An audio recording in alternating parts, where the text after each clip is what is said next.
우리말로 무슨 뜻입니까? 이런 식으로 무슨 퀴즈 보고 이런 거는 진짜 정말 제발 대회사원. 네, 안녕하세요. 네, 대회사원입니다. 결국엔 오늘은 영어 컨텐츠로 돌아왔어요. 이 영어 학습을 정말 간단하게 단순화시켜보죠. 그럼 제가 생각했을 때 이 영어 학습의 핵심은 뭘까? 결국엔 단어의 조합인 거죠. 이 단어의 조합을 내가 얼마나 잘 알고 이해하고 있느냐, 이것이 바로 영어 학습의 핵심, 정말 에센스가 아닐까 생각합니다.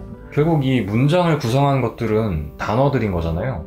그래서 단어들이 문장 안에서 어떻게 연결되어 있고 그 문장 안에서 어떤 의미를 가지고 어떤 기능을 하는가, 결국 이것을 이해하면 그 문장을 이해할 수 있게 되고, 문장을 이해할 수 있게 되면 뭐 어떤 텍스트라도 이해할 수 있게 되는 거죠.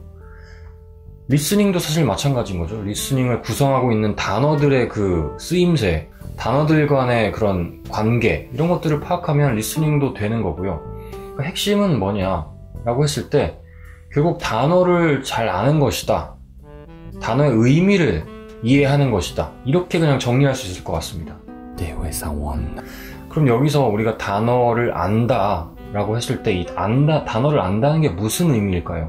제가 지난 영상에도 말씀드렸지만 영어 단어와 그 옆에 이제 우리말 뜻을 적는 이런 방식의 단어 암기는 정말 아무 쓸모가 없다라고 예전에도 말씀드렸죠.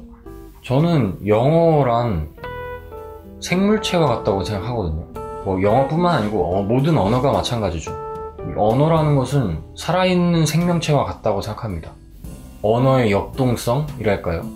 이런 특성을 고려할 때 우리는 이 단어를 관계망 속에서 익혀야 한다라고 강력하게 주장하고 싶습니다. 마치 인간이 혼자 살 수 없는 것과 마찬가지인 것 같아요.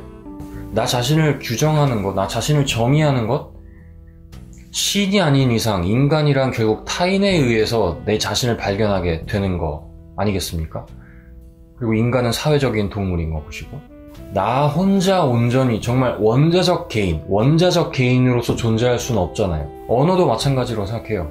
언어 중에서도 이제 단어, 오늘의 핵심 키워드인 단어 또한 인간과 마찬가지로 이런 다른 단어들과의 관계망 속에서 그 의미를 찾고 그 의미가 정의되고 규정되고, 메커니즘은 똑같다라고 생각이 들거든요.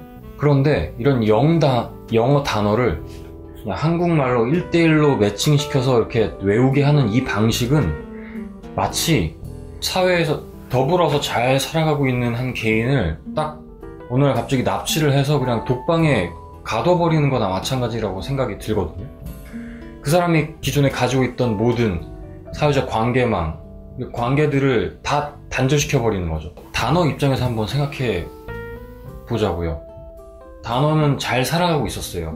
다른 단어들, 나의 친구 단어들이랑 잘 살아가고 있었는데, 그리고 그 친구들과의 교류를 통해서, 만남을 통해서, 그 관계를 통해서 자신의 존재에 대한 의미, 정의를 찾아가고 있는 그런 아이인데, 이 아이를 그냥 똑 떼어놔가지고 여기에 대응되는 어떤 되게 이질적인 무언가를 그냥 같이 붙여버리는 거죠. 그러니까 결국에는 그 관계망 속에서 잘 살아가고 있는 그 단어를 떼어내서 그냥 독방에 가둬버리는 거나 마찬가지입니다. 독방에 갇혀진 그 단어는 마치 원자적 개인이나 마찬가지인 것 같아요. 어떻게 보면 그 원자적 개인으로서 존재하는 그 존재의 양식도 나름의 의미가 있겠죠. 그런데 풍부하지는 않겠죠. 왜냐면 결국에는 우리는 본질적으로 더불어 살도록 설계되어 있고, 또 그렇게 아주 오랜 시간 동안 그렇게 해왔고, 단어도 마찬가지거든요. 단어도 관계망 속에서 그 의미가 더욱 풍부해지는 것이고, 그 의미가 더욱더 명료해지는 거라고 생각을 해요. 자, 그러면 어떤 결론이 도출되나요? 영어 단어가 있고 그 영어 단어에 대응되는 우리말 뜻 이렇게 적고 외우는 이런 방식이 타당하다고 생각하십니까? 이거는 마음대로 하세요라고 할 수 있는 영역이 아닌 것 같아요. 이거는 좀 제가 강력하게 주장을 해야겠습니다. 이러한 방식이 의미가 없어요. 그렇죠. 문제풀이형 영어에선 의미를 가질 수 있을까요? 거기에 대해서는 깊게 생각을 못 해봤는데, 어쨌든 그런 문제는 다 차치하고 그냥 단어를 다른 단어들과 조화롭게 잘 살 수 있도록 그냥 내버려 두셨으면 좋겠어요. 자, 그러면은 어떻게 공부를 해야 되느냐? 문장 속에서 단어를 외우는 겁니다.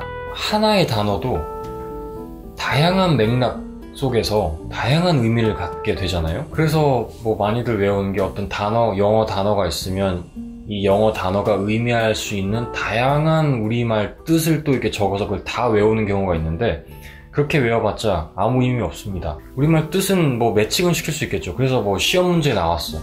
영어 단어가 있어요. 그러면은 이 영어 단어가 의미할 수 있는 우리말 뜻을 적어보시오 하면 기계적으로 이렇게 쓸 수는 있겠죠. 뭐 그런 식의 문제풀이 얘는 도움이 될 수 있을지도 모르겠지만, 그게 무슨 의미가 있습니까? 그거는 진짜 절대 해서는 안 될 일인 것 같아요. 무슨 영어 단어 쭉 쓴 다음에 이 영어 단어가 우리말로 무슨 뜻입니까? 이런 식으로 무슨 퀴즈 보고 이런 거는 진짜 정말 제발 이렇게 하면 너무 악플이 많이 달릴 수도 있어. 이거를 그런 식으로 학습을 유도했던 이런 그런 강사들이나 뭐 그런 분들이 엄청 분개할 수 있으니까 좀 톤 다운을 해야겠습니다. 어쨌든 이거는 각자 알아서 판단해 보시고요.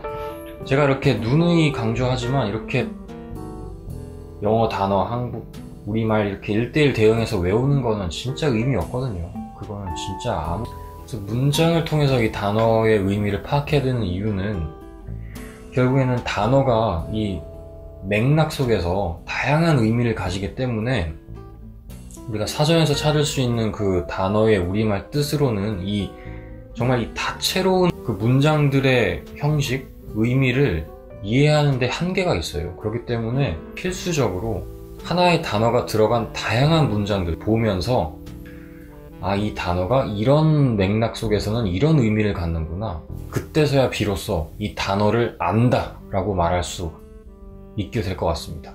단순히 이 영어 단어가 우리말 뜻으로 뭐다 이렇게 암기해서 아는 거는 아는 게 아닌 거죠.